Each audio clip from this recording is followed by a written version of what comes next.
திராவிட முன்னேற்ற கழகத்தினுடைய குடும்பத்தினரும் அவர்களுடைய முக்கிய நிர்வாகிகளும் நாங்கள் தமிழ் ஆங்கிலத்தை தவிர்த்து எங்களுடைய பள்ளிகளில் வேறொரு மொழி கற்பிக்க மாட்டோம்ட்டு போர்டு போட்டு அவர்கள் சொல்வதற்கு தயாரா, அதாவது அட்மிஷன் எடுக்க தயாராக இல்லை. ஏன்னா வியாபாரம் போயிடும், தங்களுடைய பாக்கெட்டுக்கு வருமானம் போயிடும். இப்படி தான் தமிழ்நாடு மக்களை ஏமாத்துறது. அதே போல தான் பட்டியலின மாணவர்கள் மத்தியில் மோடி ஐயா ஸ்காலர்ஷிப்பை நிறுத்திட்டாருன்னு ஒரு பொய்யான பிரச்சாரத்தை ஸ்டாலின் செஞ்சாங்க. அதுக்கு சிலர் ஒத்துதுனாங்க, ஆமாம் ஸ்காலர்ஷிப்பை நிறுத்திட்டாங்க. ஆனால் எப்பயும் இல்லாத அளவுக்கு 4 கோடி மாணவர்கள் உயர்கல்வி படிக்கும் விதத்தில் 60,000 கோடி ரூபாய் ஒதுக்கியிருக்கிறார். இவ்வளவு ஏன் நம்மளுடைய மதுரையில் நம்மளுடைய வீரன் அழகுமுத்து கோன் அவர்களுடைய தபால் தலையை வெளியிட்டது பாரதிய ஜனதா கட்சி. அவருடைய தபால் தலை வெளியிட்டது நம்மளுடைய பாரதிய ஜனதா கட்சியினுடைய மத்திய அரசாங்கம்.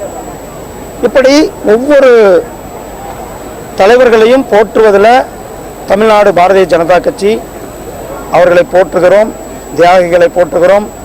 தேவரையா அவர்கள் எப்படி தேசியமும் தெய்வீகமும் 2 கண்கள்னு சொன்னார்களோ அதே போலதான் தேசியத்தையும் தெய்வீகத்தையும் எடுத்துக்கொண்டு பாரதிய ஜனதா கட்சி செல்கிறது. அவருடைய நமக்கெல்லாம் தெரியும், தேவேந்திரகுல வேளாளர் அந்த 7 பேரை ஒன்னா சேர்த்து அவர்களுடைய அந்த 7 பேரை ஒன்னாக்குறதுக்கு பாரதிய ஜனதா கட்சி எடுத்த முயற்சிகள் முதல்ல 2012 பாரதிய ஜனதா கட்சியுடைய தாமரை சங்கம் நிகழ்ச்சியில் தீர்மானம் நிறைவேற்றப்பட்டது.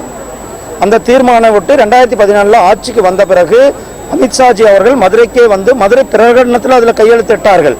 அதைத் தொடர்ந்து தேவேந்திரகுல வேளாளர்கள் அங்கே டெல்லிக்கு சென்று பிரதிநிதிகள் சென்று மோடி ஐயா அவர்களை சந்தித்தார்கள்.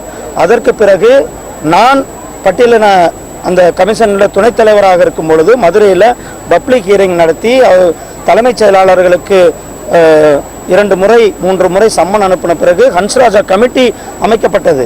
ஹன்ஸ்ராஜா கமிட்டி அமைக்கப்பட்டு இப்பொழுது அந்த அறிக்கையானது மத்திய அரசாங்கத்திற்கு கொடுக்கப்பட்டிருக்கிறது. மத்திய அரசாங்கம் அதை நிறைவேற்றும் பணிகளை தொடங்கியிருக்கிறார்கள். சமூக நீதி பற்றி பேசுகிறாங்க, பெண் உரிமையை பற்றி பேசுகிறாங்க. அவர்களுடைய கட்சியில் இருக்கிற பெண் அமைச்சர், முன்னாள் அமைச்சர், அவருடைய கட்சியில் இருந்த இப்போ இருக்கிற எம்எல்ஏ அவர்களுக்கே பாதுகாப்பு கிடையாது. திராவிட முன்னேற்ற கழகத்துக்காரங்களுடைய காலை பிடிச்சி கெஞ்சுறாங்க. அவர்களுக்கு இன்னைக்கு வரலும் ஒரு கண்டனமோ அல்லது அவர்கள் மேல ஒரு நடவடிக்கையோ ஒரு மெமோவோ எதுவுமே கொடுக்கல திராவிட முன்னேற்ற கழகம். இதுதான் அவர்களுக்கு பெண்களுக்கு கொடுக்கிற மரியாதையாக இருக்கிறது. கோயம்புத்தூர்ல கேள்வி கேட்ட சகோதரி கடுமையாக ஆபாச வார்த்தைகளால அவர்களை திட்டி கடுமையாக தாக்கப்பட்டிருக்கிறார்கள். இதை பற்றியெல்லாம் சகோதரி கனிமொழிக்கு தெரியாது. சகோதரி கனிமொழி அவர்கள் எங்கேயாவது நடந்த ஏதாவது ஒரு சம்பவம் நடந்தால் அந்த சம்பவத்தை மட்டும் தான் பேசுவாங்க. உண்மையால் அவருடைய கட்சியில் இருக்கிற பெண்களுக்கு நிகழ்ந்த கொடுமையை தட்டி கேட்க சகோதரி கனிமொழி அவர்கள் முன்வர வேண்டும் என கேட்டுக்கொண்டு உங்கள் அனைவருக்கும் பொதுமக்களிடத்தில் கருத்து பொழுது தேர்தல் அறிக்கை குழுவானது பொதுமக்களிடத்தில் கருத்து கேட்டுட்டு இருக்காங்க. மாவட்டமாக போய் எங்களுடைய தேர்தல் அறிக்கை பொதுமக்களுடைய தேர்தல் அறிக்கையாக இருக்க போகிறது.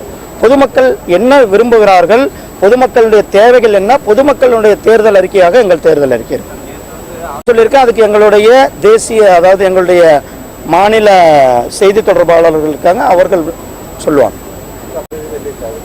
அதான் சொன்னேன், நாங்கள் எங்களுடைய தேர்தல் அறிக்கை மக்களுடைய தேர்தல் அறிக்கையாக மதிப்புக்குரிய குடிமக்கள் தான். உங்களுடைய கோரிக்கைகளையும் நாங்கள் நிச்சயமாக பரிசீலித்து எங்கள் தேர்தல் அறிக்கையில் வைப்போம். செய்தி தொடர்பாளர்கள் பதில் சொல்லுவாங்கன்னு சொல்லியிருக்காங்க. சொல்லுவாங்க. ஓபிஎஸ் பதில் சொல்லியிருக்காரா? பொறுத்துருங்க. ரொம்ப சந்தோஷம். தேங்க்யூ.